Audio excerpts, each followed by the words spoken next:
आणि एक महत्त्वाची बातमी आहे, काल ताब्यात घेतलेल्या लातूरमधील 2 शिक्षकांवर आता एटीएस कडून गुन्हा दाखल करण्यात आलाय। जलील पठाण या शिक्षकाची पुन्हा एकदा चौकशी सुरू आहे। गुन्हा दाखल झालेले शिक्षक संजय जाधव हे फरार आहेत आणि त्यांचा शोध सध्या घेतला जातोय।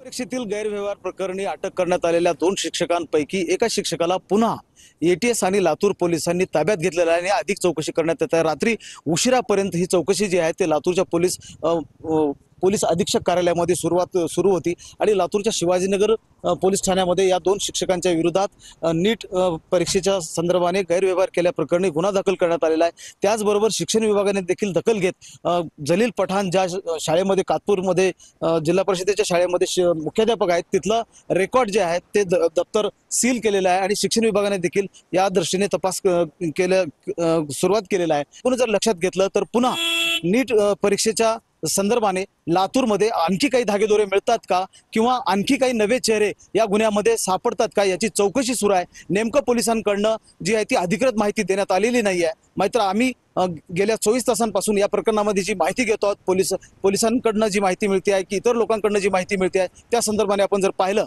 तर या प्रकरणामध्ये आणखी नवे चेहरे येण्याची शक्यता नाकारता येत नाही। महेंद्र जोंधळे, TV9 मराठी, लातूर।